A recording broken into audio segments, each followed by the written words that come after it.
Nathalie Constantini, bonjour, comment allez-vous? Bonjour. Ça change, hein? Oui, Hein, ça absolument. change, voilà. Nathalie Constantini, bonne année. Merci beaucoup. Qu'est-ce qu'on peut souhaiter au vice-rectorat cette année? Une année pleine et entière pour les élèves de travail. Ouais. Et voilà. Allez, on va vous laisser entre les douces et agréables mains de Samuel Bocher. Nathalie Cosentini, Madame le vice-recteur, bonjour. Bonjour. Et moi aussi, permettez-moi de vous souhaiter une très très bonne année. Merci beaucoup. L'année 2018, elle commence mal pour le moment. Il y a eu de nombreux échauffourées. Vous êtes encore pris entre le marteau et l'enclume. C'est-à-dire que vous, votre mission, c'est l'éducation, l'enseignement, et vous en êtes réduite à faire de la sécurité. Quel est votre regard aujourd'hui sur ce qui se passe ? Je dirais rien de plus que ce que j'ai toujours dit, c'est que nos établissements scolaires ne sont pas là pour... ils sont là pour permettre aux jeunes d'apprendre ce que c'est que la citoyenneté, mais en revanche, ils ne doivent pas être des terrains d'affrontement. Alors quand vous dites je suis entre le marteau et l'enclume, non, cette fois je ne suis pas du tout entre le marteau et l'enclume, cette fois c'est très clair. C'est d'ailleurs pour ça que j'ai porté plainte dès que les événements de vendredi ont eu lieu, parce que comme je l'ai toujours dit, là je me dois de protéger les établissements scolaires. Or là il y a eu une intrusion avec préméditation dans cet établissement scolaire. Il y a eu des émeutes et des actions très violentes de la part d'un certain nombre de jeunes. Dont certains sont des élèves, et ceux-là qui étaient élèves ne le seront plus si la justice considère qu'ils sont bien des agresseurs et de fait ils n'ont rien à faire dans un établissement scolaire. Il n'y a plus de ramassage scolaire depuis mercredi. Aujourd'hui, c'est le statu quo, il n'y a toujours pas. Les enfants ne vont plus à l'école. Quelle est la situation aujourd'hui dans les établissements du premier, du second degré, mais principalement du second degré ? Écoutez, tous les établissements dont les enfants ne sont pas transportés fonctionnent. Tous les établissements, de toute manière, sont ouverts, puisque ce sont des établissements qui accueillent du public et donc ils se doivent d'être ouverts. Donc on a des établissements qui fonctionnent avec un cinquième parfois de leurs élèves. Voilà, les choses sont très différentes d'un endroit à l'autre. Vous avez Doujani qui a des enfants qui ne sont quasiment pas transportés. Vous avez d'autres établissements qui sont transportés à 80%. Donc bien évidemment, les choses sont très différentes d'un établissement à l'autre. Mais je crois que moi, ce qui m'interroge à ce moment-là, c'est de dire, mais c'est partout. Quel est le sujet que nous devons traiter ? Le sujet que nous devons traiter, c'est cette problématique de la violence à l'extérieur, dans toute la société. C'est clair. Quel que soit il faut qu'on arrête de dire est-ce que ce sont des élèves, est-ce que ce sont... Non, non, c'est pas ça le sujet. Le sujet, il est que nous avons là des jeunes qui sont en déshérence, pas en déshérence, en tout cas en déshérence intellectuelle au sens des repères. Ils n'ont plus de repères. Et donc, il me semble que nous devons chacun nous mettre autour de la table, mais tous ensemble, y compris les parents, hein, Surtout y compris les j'ai envie de parents. dire. Je pense que nous ne pouvons pas, chacun notre tour, essayer de colmater une brèche qui maintenant n'est plus une brèche, mais qui est vraiment une crue. J'ai envie de dire surtout les parents, ils ont une responsabilité et un rôle fondamental à jouer. Je prends mon cas personnel, si mon père m'avait trouvé sur un barrage, une barricade, à lancer des cailloux à des policiers, j'aurais passé un mauvais quart d'heure. Et j'ai l'impression que cette autorité parentale ne s'exerce plus de manière pleine et entière à Mayotte. Oui, mais vous voyez, je voudrais justement pas aller dans votre sens. D'accord. Je voudrais pas dire c'est surtout les parents. À un moment donné, nous devons faire société, nous sommes tous ensemble. Alors oui, les parents doivent prendre leur place, mais à un moment donné, il y a pour des raisons X ou Y des parents qui sont en très grande difficulté. Alors plutôt que de dire c'est la faute des parents, je crois qu'il faut que nous puissions construire justement des remparts pour que les personnes qui sont en difficulté puissent, par solidarité, savoir que d'autres peuvent agir avec eux, par exemple l'école, et à ce moment-là, l'ensemble des personnels qui s'engagent, les personnels enseignants qui s'engagent dans les établissements, ils ne s'engagent pas seulement à dispenser des connaissances aux jeunes, ils s'engagent aussi à avoir une action éducative. Donc l'école revendique aussi son rôle éducatif. Mais à un moment donné, on ne peut pas tous se renvoyer la balle sur les autres. Il faut que nous puissions identifier le cadre dans lequel nous acceptons de travailler. Et là, moi, je suis très claire. Dans le lycée de Cahagny, comme dans tous les autres lycées, comme dans tous les autres établissements scolaires, des élèves qui viendront pour tout à fait autre chose que travailler, qui ne seront plus en obligation scolaire, ne viendront pas dans les établissements, à moins d'un contrat avec un représentant légal du jeune. Vous parliez de poser des remparts, mais justement, les remparts, on vous demande de les poser autour des établissements scolaires. Est-ce que pour vous, c'est l'une des solutions? La preuve que non. La preuve que non. Je veux dire, c'est pas comme ça qu'on construit une société et un faire ensemble.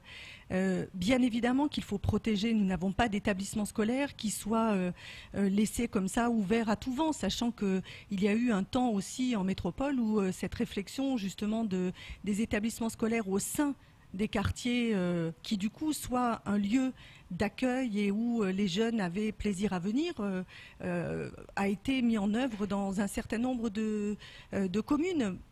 On n'en est pas là ici à Mayotte. Nos établissements sont tous protégés. Moi, je ne pense pas, même si nous le faisons, parce qu'il faut répondre aussi à des besoins d'une communauté, mais je ne pense pas que ce soit en rajoutant des caméras de surveillance, des grillages, que nous arriverons à faire comprendre les choses. Nous allons effectivement protéger, et là nous allons refaire des clôtures pour le lycée de Cahagny, mais on n'aura pas traité la maladie. On n'aura pas traité la maladie. Il faut que nous identifions très clairement les symptômes, tous les symptômes, et pas en disant chacun travaille dans son coin. Non, il faut que nous travaillions tous ensemble et il faut que nous ayons des règles communes. Quand j'entends les chauffeurs de bus qui disent « il faut qu'on protège nos bus », c'est exactement la même chose que ce que nous disons pour les établissements scolaires. N'importe qui ne peut pas monter dans le bus. C'est tout à fait logique. Après, même en métropole, malheureusement, il y a un système de contrôle des bus et il n'en demeure pas moins que de temps en temps, il y a un accident. Mais il faut que nous soyons sur des accidents et pas sur un mode de fonctionnement qui ne soit pas suffisamment structuré et qui fasse que n'importe qui peut faire n'importe quoi à n'importe quel moment. Donc, parmi les solutions, quand je vous écoute, vous me faites rêver d'une certaine manière parce que je trouve que le vice-rectorat est vraiment un exemple pour la société mahoraise, notamment avec le sport le mercredi dans le cadre de l'éducation. C'est ça l'exemple, peut-être, s'occuper de la jeunesse et la former et la faire avancer. Oui, mais alors bien évidemment, merci de cette parole, mais comment voulez-vous que les gens continuent à pouvoir le faire si à chaque fois ils prennent sur eux en disant « bon, allez, on a des jeunes ici qui ont besoin de nous ». Alors on s'engage, les enseignants reprennent, les personnels d'entretien recommencent, les personnels de surveillance se mettent à poste, les personnels de direction sont disponibles. Et on recommence parce qu'on a 50 jeunes qui arrivent et qui viennent. Qu'est-ce que vous voulez faire contre 50 jeunes? Quand bien même on mettrait un surveillant de plus ou un conseiller d'éducation de plus, qu'est-ce qu'on ferait? On n'aurait rien traité. Je crois que, en tout cas pour ce qui me concerne et le travail que nous faisons avec le lycée de Cahagny actuellement, c'est que nous ne recommencerons pas, ne rentrerons pas au lycée les élèves comme avant cet événement de vendredi.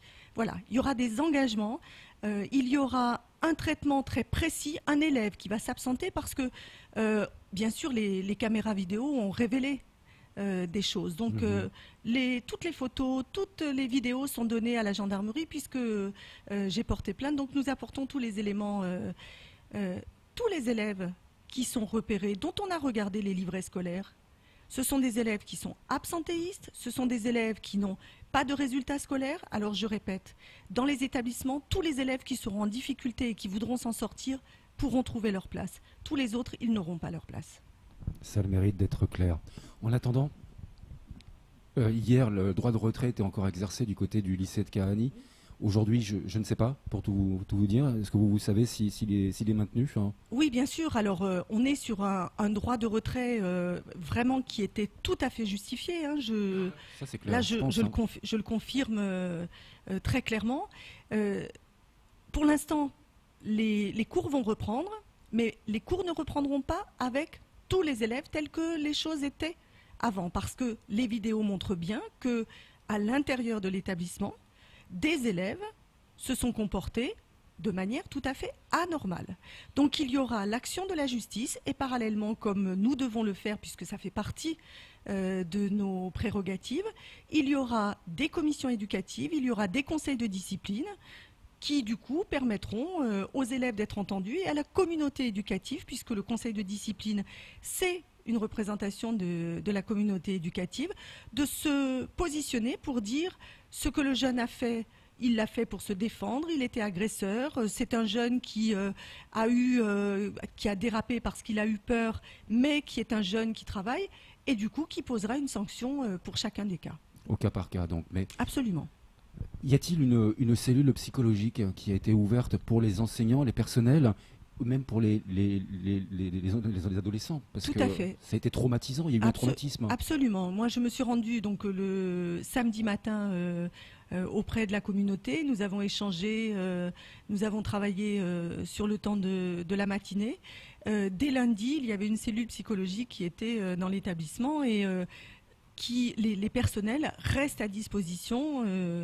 Le proviseur et son adjoint étaient avec nous hier soir et donc bien évidemment cette cellule psychologique restera autant qu'il est nécessaire. Elle ne sera peut-être plus dans l'établissement au bout d'un moment, mais en tout cas tous les personnels savent, il y a une assistante sociale des personnels, il y a une infirmière conseillère technique, il y a des infirmières dans les établissements, des assistantes sociales et bien évidemment qu'il n'est pas question de laisser les gens comme ça avec ce ressenti, enfin cette angoisse, parce que là on n'est pas sur du ressenti, Oui, on est sur une angoisse profonde. Il y a des gens qui ont vu des choses vraiment inquiétantes et à partir de là c'est très difficile de reprendre son travail comme si de rien n'était. Donc bien évidemment le traumatisme sera toujours là. Quand vous vivez un événement dramatique, c'est pas quelque chose qui s'efface du jour au lendemain. Donc nous devons faire en sorte justement que les conditions puissent être requises pour que ces personnels qui ne voulaient que faire leur travail puissent le refaire en toute sécurité et en toute sérénité. Alors, oui. Nathalie Constantini, on n'est pas face à un phénomène de sursaturation, un petit peu comme on le retrouve avec le problème de la police, les problèmes hospitaliers, les problèmes de la maison d'arrêt aujourd'hui. Est-ce qu'on n'est pas dans une double saturation, c'est-à-dire des chiffres qui sont explosés dans les quantités physiques de jeunes et des profs aussi saturés. Est-ce qu'on n'est pas aussi au bout de ce système-là? Probablement. En tout cas, on ne peut pas dire que le système soit un système qui... Je veux dire, il n'y a pas que le vice-rectorat. Oui, vous n'êtes non, pas mais tout seul à bien souffrir. sûr, bien sûr. Ce n'est pas un système qui s'améliore dans le sens où effectivement l'explosion démographique existe et que on voit bien qu'à chaque fois qu'on essaye de construire quelque chose... On a les mêmes situations en métropole, pas très loin. Écoutez, non, je pense qu'on peut pas, à ce niveau-là, on peut pas comparer les choses avec la métropole parce que la différence entre la métropole et ici, c'est que nous sommes sur une phase de structuration. Et que quand vous voulez structurer quelque chose, si à chaque fois que vous mettez en place quelque chose, c'est mis à mal parce que vous avez un élément du système qui varie, c'est très compliqué. Donc là, notre difficulté, c'est de poser des cadres qui ne sont plus pérennes au moment où vous les avez finalisés. Ils sont plus d'actualité parce qu'il y a un événement qu'il faut prendre en compte. Vous avez une augmentation du nombre d'élèves. On attend plus 2000 élèves pour l'année prochaine. Donc vous voyez, on structure quelque chose et hop, 2000 élèves. Donc, on est déjà dépassé. Voilà. Alors après, tout le monde a bien compris ce phénomène et tout le monde est prêt à faire cet effort d'accueil parce qu'on sait très bien que ces jeunes qui sont là, ils ont besoin de l'école. Donc tout le monde est prêt à faire cet effort. Mais je le répète au risque d'être un petit peu insistante, je crois qu'il est temps là maintenant que l'on dise on vous donne votre chance si vous voulez prendre votre chance. Mais on ne vous donne pas votre chance parce que vous êtes sur le territoire. Qu'est-ce qu'on pourrait faire pour que les jeunes se réapproprient leurs établissements ? Écoutez, parce que ça passerait peut-être par ça, qu'ils aient une vraie fierté d'établissement, absolument. Une vraie fierté d'aller à l'école. Alors il y a plusieurs choses qui ont été faites. Vous avez d'abord le nom des établissements qui a été travaillé. Ça, c'est pas rien de savoir qu'on appartient à un établissement, même si cette appartenance ne doit pas devenir justement quelque chose de communautaire et voilà qui mène au combat. Il y a aussi tout un travail qui est fait autour ce qu'on appelle les comités d'action de vie lycéenne. Et donc, Ça bosse là, ça bosse bien. voilà. Moi, Alors, je les vois au Festival de l'image sous-marine, je les vois faire des films, je les vois vraiment, absolument. ça bosse. Et on crée des brigades civiques Ouais. avec les lycéens. Je crois qu'il est important que nous ne fassions pas à la place des jeunes. Au niveau des collèges, vous avez vu, il y a eu au départ le collège de M. Gombani qui a proposé de mettre des t-shirts. Maintenant, plein d'établissements ont choisi. Et donc, je trouve que c'est très joli, toutes ces couleurs, et savoir que ces jeunes... et ça réduit les inégalités d'un certain point de vue. Donc, il y a plein de choses qui peuvent être faites. Mais nous n'arriverons pas à tout faire tout seul. Dernière question toute rapide. Si vous étiez rectorat, ça serait différent. Vous pourriez aller plus vite, peut-être prendre des décisions différentes. Écoutez, vous verrez ça quand les choses seront mises en place. Mais quand on sera rectorat. très sincèrement, on ne pourra pas prendre des décisions plus rapidement. Je pense que ça ne changera rien du tout. Et voilà. Donc le statut ne change rien. Non, je pense que ce qui se passera si nous devenons rectorat, c'est que nous continuerons à finaliser la structuration du vice-rectorat, mais globalement, les choses seront assez similaires. Et voilà. Un dernier mot, Sam? Non, c'est juste la fin. Malheureusement, j'ai encore plein de questions à vous poser. On en a plein. J'aurais voulu qu'on aborde la question du parcours supérieur, d'enseignement supérieur à Mayotte et ailleurs. Comment ça se passe? Malheureusement, le temps imparti est fini. Je suis désolé. Nathalie Costantini, merci beaucoup et on vous retrouvera avec plaisir très prochainement et j'espère pour de meilleures circonstances. Merci beaucoup. Merci Nathalie. Voilà, c'est la fin de ce temps de parole. On va tourner une page de pub, retour de l'info et puis on passera au deuxième temps de parole du jour à Monsieur Pierre Papadopoulos.